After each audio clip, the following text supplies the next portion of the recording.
Leitura diária. Deuteronômio, capítulo 9. O mérito não foi de Israel. Ouça, ó Israel, hoje você está atravessando o Jordão para entrar na terra e conquistar nações maiores e mais poderosas do que você, as quais têm cidades grandes com muros que vão até o céu. O povo é forte e alto, são Enaquins. Você já ouviu falar deles e até conhece o que se diz. Quem é capaz de resistir aos Enaquins? Esteja hoje certo de que o Senhor, o seu Deus, Ele mesmo, vai adiante de você como fogo consumidor. Ele os exterminará e os subjugará diante de você, e você os expulsará e os destruirá, como o Senhor lhe prometeu. Depois que o Senhor, o seu Deus, os tiver expulsado da presença de você, não diga a si mesmo: o Senhor me trouxe aqui para tomar posse desta terra por causa da minha justiça. Não, é devido à impiedade dessas nações que o Senhor vai expulsá-las da presença de você. Não é por causa de sua justiça ou de sua retidão que você conquistará a terra delas, mas é por causa da maldade destas nações que o Senhor, o seu Deus, as expulsará de diante de você, para cumprir a palavra que o Senhor prometeu sob juramento aos seus antepassados, Abraão, Isaque e Jacó. Portanto, esteja certo de que não é por causa de sua justiça que o Senhor, o seu Deus, lhe dá esta boa terra para dela tomar posse, pois você é um povo obstinado. O bezerro de ouro.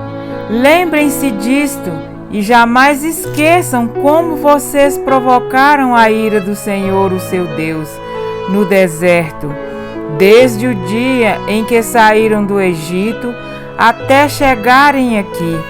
Vocês têm sido rebeldes contra o Senhor. Até mesmo em Horebe vocês provocaram a ira do Senhor, e ele ficou furioso ao ponto de querer exterminá-los. Quando subi o monte para receber as tábuas de pedra, as tábuas da aliança que o Senhor tinha feito com vocês, fiquei no monte 40 dias e 40 noites. Não comi pão nem bebi água. O Senhor me deu as 2 tábuas de pedra escritas pelo dedo de Deus. Nelas estavam escritas todas as palavras que o Senhor proclamou a vocês no monte, de dentro do fogo, no dia da Assembleia. Passados os 40 dias e 40 noites, o Senhor me deu as 2 tábuas de pedra, as tábuas da aliança, e me disse: desça imediatamente, pois o seu povo que você tirou do Egito corrompeu-se.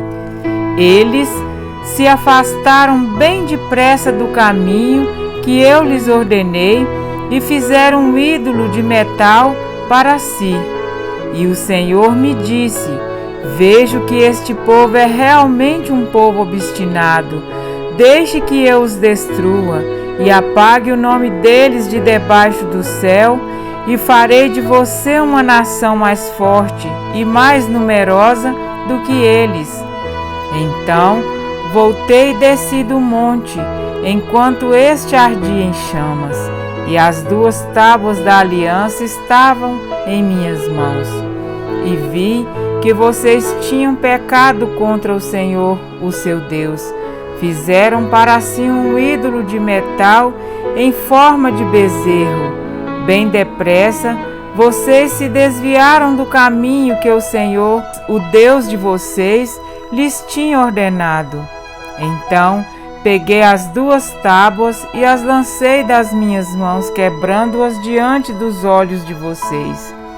Depois prostrei-me perante o Senhor outros 40 dias e 40 noites. Não comi pão nem bebi água, por causa do grande pecado que vocês tinham cometido, fazendo o que o Senhor reprova, provocando a ira dele. Tive medo da ira e do furor do Senhor, pois ele estava irado ao ponto de destruí-los.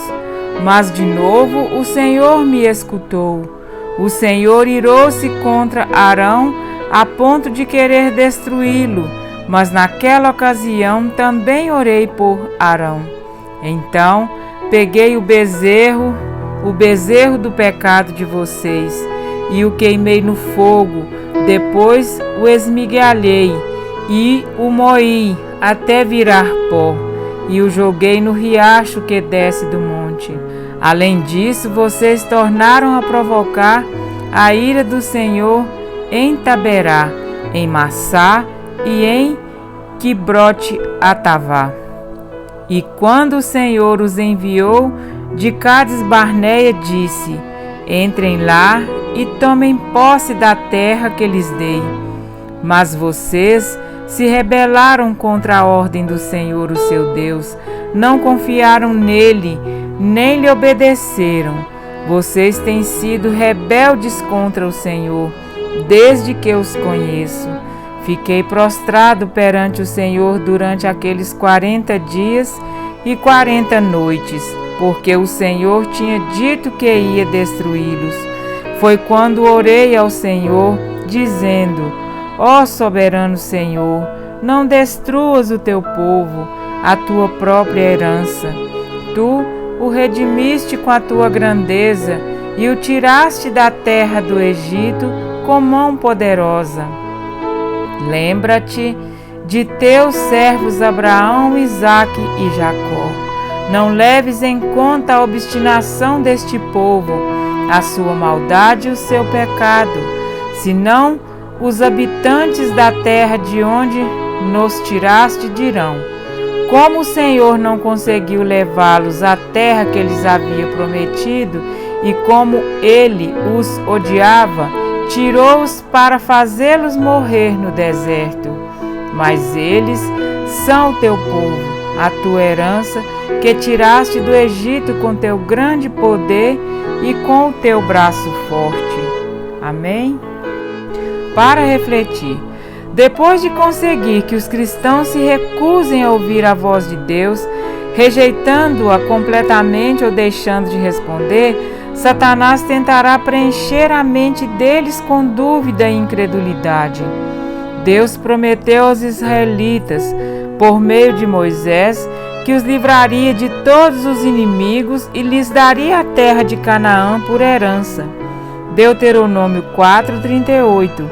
Mas quando chegaram a Cades-Barneia, sentiram medo. Em vez de ouvirem a voz de Deus, preferiram escutar os espias que descreveram o povo como gigantes, mais poderosos que eles. Moisés disse-lhes para não temerem, pois o Senhor iria à frente deles e lutaria a seu favor. Deuteronômio 1:30. Mas os israelitas rejeitaram a promessa da aliança e a palavra de Deus comunicada pelo seu profeta Moisés. O coração deles estava cheio de incredulidade. A causa básica de seu pecado foi a incredulidade que os impediu de entrar na terra prometida e lhes endureceu o coração.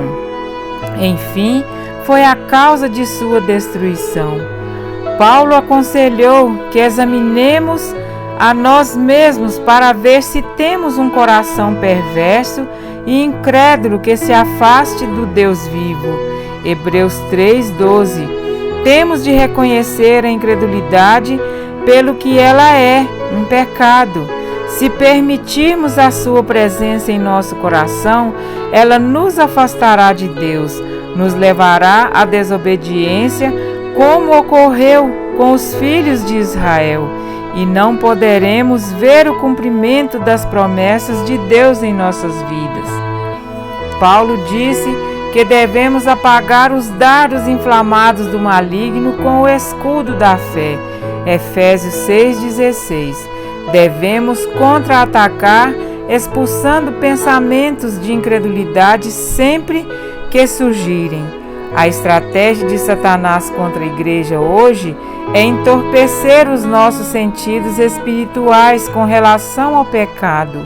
Vivemos os dias que Jesus profetizou: a iniquidade é abundante. Mateus 24:12. Satanás quer que ignoremos o pecado à nossa volta, na igreja e no mundo, mas não devemos permitir que o nosso coração endureça. A estratégia de Satanás é tornar-nos insensíveis ao pecado, a ponto de não ficarmos mais de rosto em terra diante de Deus, clamando por sua misericórdia a favor dos que estão presos às cadeias das trevas. O diabo quer que nos tornemos insensíveis para que não vejamos os pecados em nosso coração e assim não aceitamos a correção, ou seja, não nos arrependamos. Nosso contra-ataque deve consistir em prestar atenção, estar vigilante, desenvolver sensibilidade para a voz de Deus, estar disposto a ouvir e a responder à sua voz, expulsar toda incredulidade, andar em obediência, desenvolver aversão pelo pecado, ter espírito arrependido. Hoje, se vocês ouvirem a sua voz, não endureçam o coração. Hebreus 3, 7, 8. Essa é a mensagem para o povo de Deus hoje. Amém?